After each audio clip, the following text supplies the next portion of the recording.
निमिष तन्ना असं त्याचं नाव होतं। मुंबईतल्या एका मध्यमवर्गीय कुटुंबातला हा मुलगा। निमिषला मोठा फोटोग्राफर बनायचं होतं। हळूहळू त्याचं स्वप्न आकार देखील घेत होतं। मात्र नियतीच्या मनात काही कदाचित वेगळंच होतं। रेल्वेने प्रवास करताना काळानं निमिषवरती घाला घातला आणि सगळ्यांचा लाडका निमिष देवाघरी निघून गेला। मात्र जाताना त्यानं दातृत्वाचं एक बीज पेरलेलं होतं। निमिषच्या आईवडिलांना त्या बीजाला आता खतपाणी घालून त्यांनी त्याचं वटवृक्षामध्ये रूपांतर केलंय। निमिष जरी आता हयात नसला तरी सुद्धा त्याच्या दानशूर वृत्तीमुळे तो अजरामर झालेला आहे। निमिष तन्ना नावाच्या तरुणाचा आदर्श पाहणार आहोत, देणाऱ्याचे हजारो हात या विशेष कार्यक्रमात।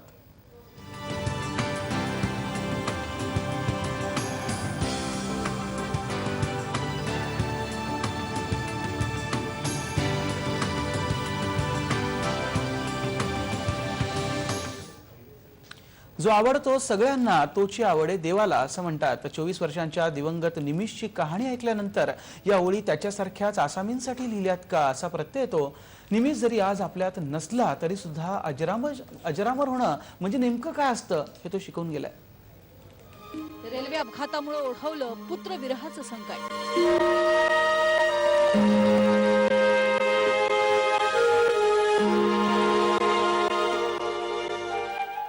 जगाचा निरोप घेण्याआधी मुलानं पेरलं समाजकार्याचं बीज।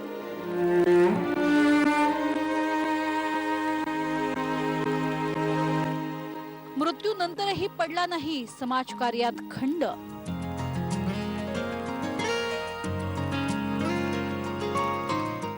माता पित्यानं सुरू ठेवली मुलाच्या समाजसेवेची परंपरा।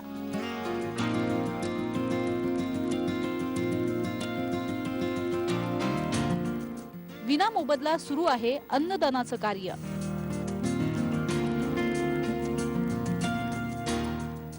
धन्य ते माता पिता, धन्य तो पुत्र।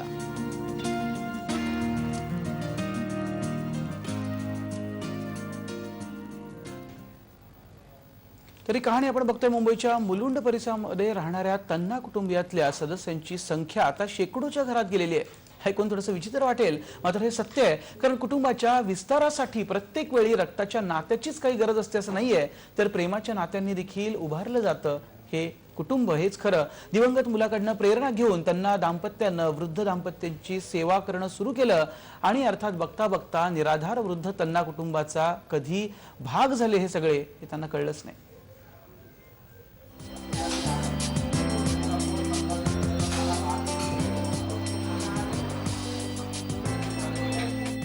जेवणाचे डबे भरण्याची सुरू असलेली तयारी पाहून हे एखाद्या खानावळ चालवणाऱ्याचं घर असल्याचं तुम्हाला वाटेल।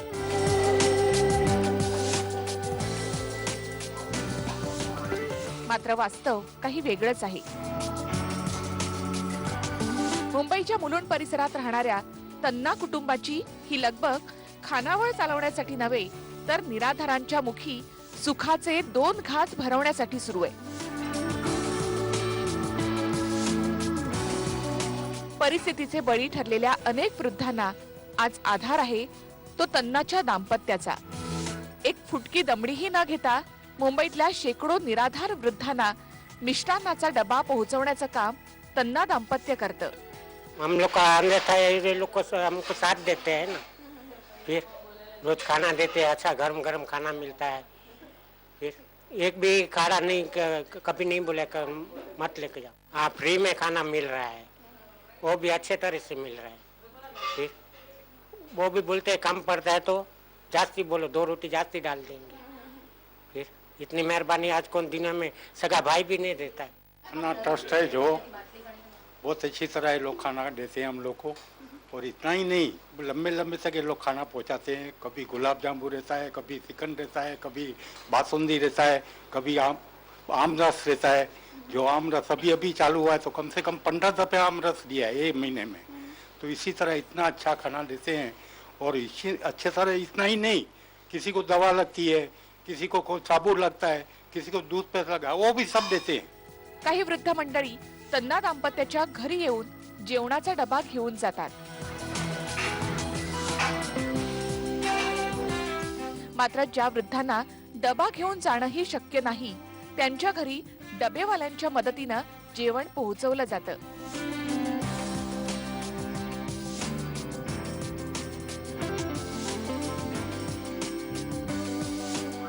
वयस्कर माणसांना डबे देतो ते म्हणजे त्यांच्या चेहऱ्यावर खूप हे वाटतं का डब्बा आला म्हणून आपला, आणि बरं वाटतं. आणि काही काही म्हातारे एवढं हे खुश होतात ना डबे बघून, गरम गरम जेवण बिवण व्यवस्थित असतं. आणि ते आम्हाला बोलतातच कधी कधी, व आपले कोण नाही, हे नाही, माणसं नाही, आम्हाला कोण नाही, मुलं नाही, म्हणजे ते सांगतच असतं आपल्याला. मग आम्ही बी त्यांना टाईम डब्बा नेऊन देतो. त्यांचं काय असलं तर यांना मॅडमला येऊन सांगतो, कुणाला नसला तरी त्यांना येऊन सांगतो. सर्व व्यवस्थित हे चालेल. तन्ना यांच्याकडून सुरू असलेली वृद्धांची सेवा फक्त जेवणाच्या डब्यापुरतीच मर्यादित नाहीये, तर अनेकांची वैयक्तिक दुःख देखील त्यांनी स्वतःची समजून त्यांना मदतीचा हात पुढे केलाय. फैमिली के बारे में मेरी वाइफ है, वो थोड़ा अपसेट माइंड है. वो कम से कम 40 बरस से सेकंड डिलीवरी के टाइम में गड़बड़ हो गई थी. 40 बरस से थे अपसेट है. उनके लिए भी ये लोग मुझे लेके गए थे एक 2-3 जगह पे कि भाई देखिए यहाँ पे रख सकते हो, वो कर सकते हो. तो इतना मेरे लिए भी ये लोग ने गाड़ी निकाला, 2-3 लोग चले मेरे साथ, बहुत कोशिश किया. सब तरीके से ये लोग सपोर्ट दे रहे हैं. मतलब समाजकार्याचा हा वसा तन्ना दाम्पत्यानं त्यांचा दिवंगत मुलगा निमिष कडून घेतलाय. 2.5 वर्षांपूर्वी रेल्वे अपघातानं तन्ना यांचा एकुलता एक मुलगा हिरावला. मात्र 24 वर्षांच्या निमिषनं हे जग सोडताना कुटुंबियांच्या मनात समाजकार्याची आज कायम ठेवली. ये निमेश है तो ही तब चल रहा है, ये निमेश के हिसाब से ही चल रहा है. और निमेश ही हमको ये सब समझ लो गाइडेंस देके गया कि ये हमको अभी करने का है. हम लोग ने जो भी जमा किया वो सब निमेश के लिए किया था, दिन रात देखा नहीं था. पर हमको लगा कि नहीं, ये निमेश हमको ये रास्ते पे दौड़ा गया है. तन्ना दाम्पत्यानं निमिषच्या नावानं चॅरिटेबल ट्रस्ट सुरू केलाय. निराधार आणि गरजू वृद्धांना मदत करण्याचं उद्दिष्ट डोळ्यासमोर ठेवूनच निमिष चॅरिटेबल ट्रस्टनं समाजकार्याचा नंदादीप सतत तेवत ठेवलाय. देवाघरी गेलेल्या मुलाकडून प्रेरणा घेऊन समाजकार्याचा नवा आदर्श घालून देणाऱ्या तन्ना दाम्पत्याला TV9चा सलाम. स्वीटी आदिमुलम, TV9 मराठी. तर ज्या तन्ना दाम्पत्याला आणि कुटुंबियांना आपण सलाम करतोय ते सगळे कुटुंबीय आता आपल्या बरोबर आहेत. मी त्यांचं स्वागत करतो आणि अर्थात त्यांच्या सोयीसाठी मी त्यांच्याशी हिंदीमध्ये बोलणार आहे. दमयंती तन्ना आपल्या बरोबर आहेत, निमिषच्या आई आहेत त्या.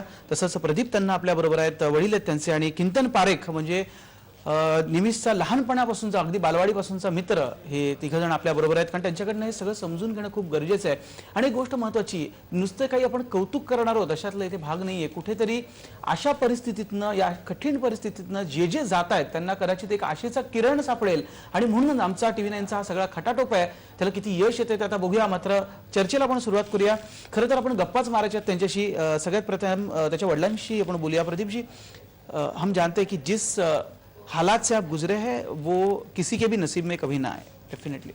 लेकिन उससे भी उभर कर आपने अब जो कुछ शुरू किया है, सबसे पहले जानना चाहेंगे कि निमिष के साथ क्या हुआ था हादसा आखिर में, किस तरह से, और उसके बाद ये जिस तरह से आप उभर के आए, ये कहाँ से आया आपके दिमाग में कि ऐसा कुछ करना चाहिए. अब जो हो गया, लेकिन कहीं ना कहीं तो इन सब चीजों में निमिष को जिंदा रखना जरूरी होगा. आप बताइए. हम लोग को ये जब भी मालूम गिरा कि इसको उधर जाने का था ना, उधर वो लेट हो गया था, तो उसने गाई में गया तो शायद, और ये शायद फोटोग्राफर बनना था बहुत बड़ा उसको. हाँ, और सैंडेस रोड में ना उधर शायद मोबाइल का वो नहीं लगता है टावर बराबर, तो वो शायद बाहर के साइड में गया रहेगा और खंबा लगा और गिर गया रहेगा वो. अच्छा, तो चलती ट्रेन में से वो नीचे गिर गया था. हाँ, और वहीं पर हाँ मौत हो गई थी उनकी. जी, उसके बाद क्या फिर? उसके बाद तो हम लोग बस उसका सब खत्म हो गया. 1.5 साल तक हम लोग घर पे ही बैठे रहे थे. सदमे में पूरा परिवार. हाँ, हम लोग को कोई दिल नहीं था. मेरा दुकान था, वो दुकान मैंने छोड़ दिया, सब पूरा हाथ उठा लिया, क्योंकि एक का एक लड़का था, बाकी मेरे को कोई मतलब नहीं था. फिर छोड़ दिया. फिर हम लोग चले गए थे सब दर्शन, घर में बैठे बैठे पागल हो गए थे, तो दर्शन करके आए. पर घर पे आके वापिस वही सन्नाटा और वो सब, कुछ मजा नहीं आया जी. फिर हम लोग ने सबको डोनेट करने का चालू किया, ब्लाइंड स्कूल और वो बाजू, पर उधर भी लगा कि अपना पैसा सही ठिकाने पे नहीं जाएगा. इससे अच्छा हम लोग बोला थोड़ा सा अपन खुद अपने मेहनत पे करें, जो हम अपने हाथ से खाना बनावे, सबको खिलावे, और अपना जो नीडी पीपल है उसको सब तक खाना पहुंचे, तो भी अपना एक पैसा अच्छे ठिकाने पे लगेगा जी. क्योंकि हम लोग ने दिन रात मेहनत करके ये पैसा कमाया था. दिन नहीं रात नहीं कुछ नहीं देखा. हम बोला बच्चा अपना दुखी नहीं होना मांगता है. जी. कहीं ना कहीं तो ये जो प्रेरणा आपको मिली है निमिष से ही मिली थी. निमिष ऐसा ही था शायद.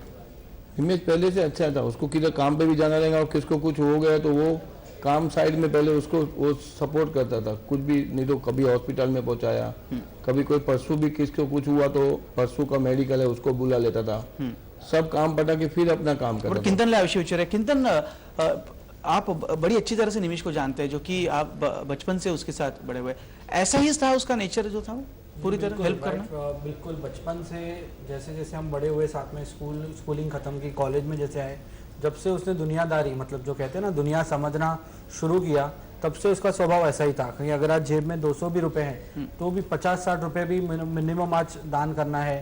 कि हमारे घर के सामने ही एक मंदिर है, बालराजेश्वर मंदिर, वहाँ पे जितने गरीबों को आइसक्रीम खिलाना, कि रास्ते में अगर कहीं जा रहे तो कंस्ट्रक्शन साइट के नीचे जो बेचारे गरीब बच्चे हैं उनको कुछ छोटा सा खाना नाश्ता लेकर तुरंत देना, मतलब बिल्कुल इसी तरह का उसका स्वभाव था सालों से, जो हम लोग देखते आ रहे हैं उसके साथ इतने सालों से, और वही आज हम। किंतु बड़ा आश्चर्य लगता है कि आजकल के यंगस्टर्स जो है उनको हम देखते हैं, आपण बघतोय की आजकालची जी तरुण पिढी आहे ती सगळीच काही अशी इतक्या खुल्या दिलाची असते असं म्हणता येणार नाही, मात्र आपण बघतोय की निमिष त्याच्यामध्ये कुठेतरी वेगळाच होता असं म्हणता येईल, कारण त्याला ही सवयच होती अशा प्रकारे की इतरांसाठी काही ना काहीतरी करत राहायची आणि इतरांच्या आनंदात तो स्वतःचा आनंद बघत होता। किंतन ये हमेशा से वो ऐसी ये करता था कि जब भी मौका मिले कुछ ना कुछ करे दूसरे के लिए। बिल्कुल, जब भी मौका मिले, भले वो छोटा मौका हो कि अगर बड़ा मौका हो, तो दूसरे से भी मदद लेकर वो देने की हमेशा कोशिश रखते थे, कि चाहे वो एक छोटा सा गरीब हो कि किसी को मेडिकल एड चाहिए, वो बिल्कुल हमेशा से एक इच्छा रखते थे कि मैं कुछ ना कुछ किसी के लिए कर पाऊं।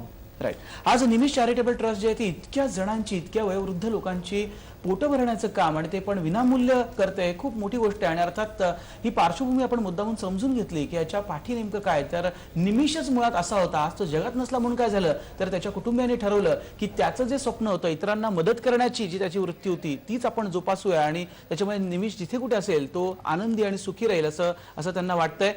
आणि आपण नेहमी म्हणतो की आत्म्यास शांती लाभो, तर खऱ्या अर्थानं हे सगळं बघितल्यानंतर त्याच्या आत्म्यास शांती लाभलीच असेल। त्याच्या आईला आपण आता काही महत्त्वाचे प्रश्न विचारणार आहोत छोट्याशा ब्रेक नंतर।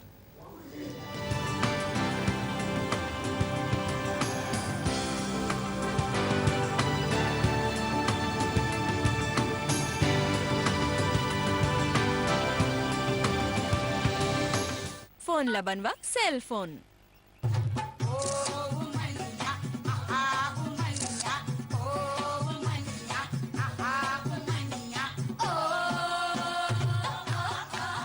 OLX.in विकून टाका।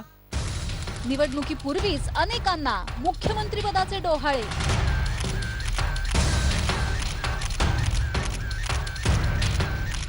जो तो म्हणतो मीच मुख्यमंत्री, आमचाच मुख्यमंत्री, पण मुख्यमंत्री तर जनता ठरवते।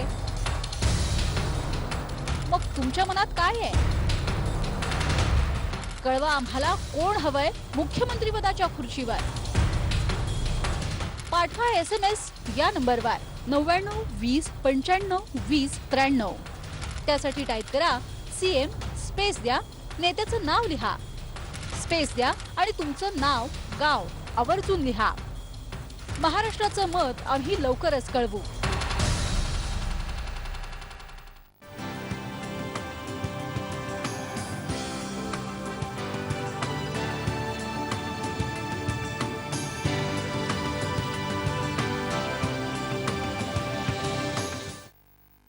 आणि ब्रेकनंतर पुन्हा एकदा सगळ्यात अनवधानानं घडलेल्या एका चुकीमुळे निमिषला आपला जीव जो आहे तो गमवावा लागला।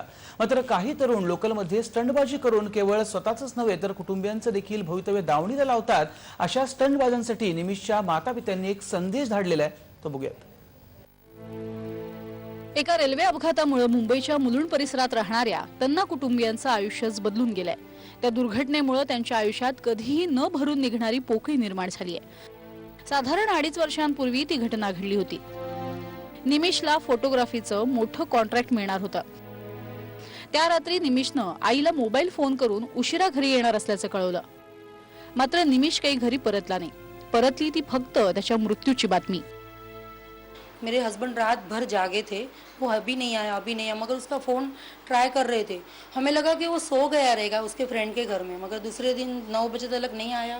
तो ये इसका फ्रेंड, निमेश का फ्रेंड है किंतन, उसको हम लोग ने पहला फ़ोन किया कि बेटा ये निमेश नहीं आया है अभी तक, उसका फ़ोन भी नहीं लग रहा है, तू ज़रा और किसी फ्रेंड को बात करना। तो फिर ये सब बच्चे जमा हो गए मेरे घर पे और सब लोग ने ढूंढा मगर कहीं पे भी नहीं मिला। फिर और एक फ्रेंड का फ़ोन आया कि ऐसे ऐसे वीटी स्टेशन पे ऐसे हो गया है, तो आप आ जाइए। निमेशच्या हातून अनावधानानं घडलेली एक लहान चूक त्याच्या जीवावर बेतली। मात्र आज अनेक तरुण जाणून बुजून विषाची परीक्षा घेतात। होय, लोकलमध्ये स्टंटबाजी करून मृत्यूला आमंत्रण देणाऱ्यांची संख्या काही कमी नाही। तसंच लोकलच्या दरवाजावर लटकून मरकट चाळे करणारे अनेक तरुण आपल्याला पाहायला मिळतात। अशा स्टंटबाजांना निमेशच्या पालकांनी TV9च्या माध्यमातून एक संदेश दिलाय। तो बच्चों से कहूँगी कि प्लीज़ आप ऐसा कुछ भी मत करो, क्योंकि आप तो चले जाते हो मगर आप माँ बाप को भी ऐसे जिंदा ही लेके जाते हो, क्योंकि माँ बाप फिर जी नहीं सकते, क्यों फिर वो सोचते ही नहीं कि हम लोग क्या करें, क्योंकि उनसे तो उनकी ज़िंदगी रहती है ना। आप स्टंट करते हो, आप तो चले जाते हो, आपको तो थोड़ी देर के लिए मज़ा आ जाती है, मगर बाद में माँ बाप और जो भी आपके पूरे फैमिली है, सर्कल है, उनको बहुत तकलीफ होती है बाद में। तो प्लीज़ कोई बच्चे ऐसा ना करे और स्टंट तो करे ही नहीं ऐसा कोई भी। कोणत्याही आई वडिलांसाठी त्यांची मुलं हेच त्यांचं सर्वस्व असतं, तेव्हा किमान आपल्या आई वडिलांसाठी तरी मुलांनी स्टंटबाजी सारखे जीवघेणे खेळ खेळू नयेत, अशी तन्ना दाम्पत्यांची समस्त मुंबईकरांना विनंती आहे। कारण जीवन हे अनमोल आहे। स्वीटी आदिमुलम, TV9 मुंबई। तर या आईची व्यथा पण ऐकलेली आहे की जीते जी घरवाले मर जाते असं त्यांनी आता रडत रडत म्हटलेलं आहे आणि त्याचा अर्थ समजणं गरजेचं आहे। हे तमाम स्टंट करणारी जी मुलं आहेत त्यांनी कृपया आता जी बघतायत त्यांनी यातनं काहीतरी बोध घेणं अत्यंत गरजेचं आहे की आपल्यानंतर पालकांचं काय होत असेल याचा थोडा जरी विचार केला तर आय एम शुअर की अशा प्रकारचे स्टंट कोणी करणार नाही, कारण घरच्यांचा विचार पहिलं येणं खूप गरजेचं आहे। पुन्हा एकदा आपण चर्चा करूयात। मी निमिष आईकडे जातोय, त्यांना विचारतोय, दमयंती जी मैं जानता हूँ कि ये सारे सवाल जो है कितने डिफिकल्ट है आपके लिए, लेकिन पूछना मेरा फर्ज है क्योंकि इस तरह से इन हादसों में से जितने लोग भी जितने परिवार गुजर रहे हैं कहीं ना कहीं तो उनको एक दिलासा मिलेगा कि इस तरह से भी कुछ हम कर सकते हैं, इससे उभर सकते हैं। इसलिए सवाल है